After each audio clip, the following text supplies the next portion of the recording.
Yeah, so the next card we're going to talk about here is Thassa's Oracle is blue for a 1/3 creature merfolk wizard. When Thassa's Oracle enters the battlefield, it has extremely small text. Look at the top X cards of your library where X is your devotion to blue. Put up to one of them on top of your library and the rest on the bottom of your library in random order. If X is greater than or equal to the number of cards in your library, you win the game. So it's a 1/3 merfolk for 2 that does a pretty good impression wizard of a Lab Maniac. And it also is a merfolk that digs. I mean, just on curve for 2 mana, it kind of like sets the top of your library to make sure that you're getting what you want. Like, if you have a 1 mana merfolk you play on turn 1, if you Curse Catcher into this, you're going to look at the top 3 and put the best one on top of your library. Like, that's okay. It's a reasonable scry. Yeah, I mean, it gives you a little card selection in merfolk to kind of like make sure you don't flood out, which I think is probably the biggest problem, you know, that you're running into in longer games in merfolk. But it also, like, I see this replacing Lab Maniac in a lot of decks because it's cheaper and it wins on the spot by itself. Like, a lot of the time you need to play Lab Maniac and then opt to win the game or something, right? Or like play Lab Maniac and then, you know, plus your Planeswalker or whatever to draw the top card and then win that way. But you think this card is better than Lab Maniac? I think in a lot of situations, yeah.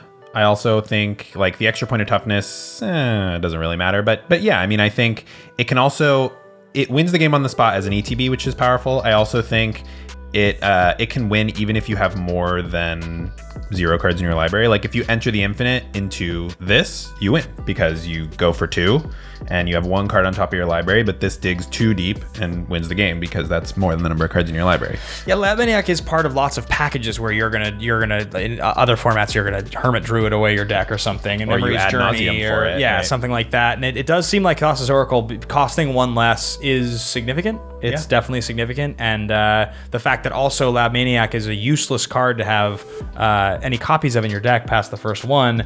But Thassa's Oracle, if you're a combo deck and you're trying to actually dig into something, is going to dig you towards what you want. So I think actually it's a pretty good argument that Thassa's Oracle is better than Lab Maniac. So at its very worst, it's a 2 mana 1/3 that scries 2, which blocks and sets up your combo. I mean, you're going to want another win condition, or you're going to want to need to play it from your graveyard to win. But yeah, I mean, I've seen this as a win condition actually already in Underworld Breach decks in Pioneer, and I've seen it as a win condition in Ad Nauseam in Modern. And I think in that Lab Man slot, this is just going to be like a card that you see a lot of instead. I can't think of very many situations where Lab Maniac is better, actually, I guess is what I'm getting. Yeah, I think I agree with you. I think Thassa's Oracle is just definitively better than Lab Maniac. The other thing is, like, with Lab Maniac, you have to lose right then and there, right? You have to, like, play the card draw spell, and if they kill your Lab Maniac, you lose right on the spot. With Thassa's Oracle, you play it. If they like counter it or whatever, kill it, you don't lose immediately. You probably have no cards left in your library, so maybe you'll die. But if you leave 1 card in your library or leave 2 cards in your library and then you play it, then they counter the spell, or, you know. Well, correct me if I'm wrong here.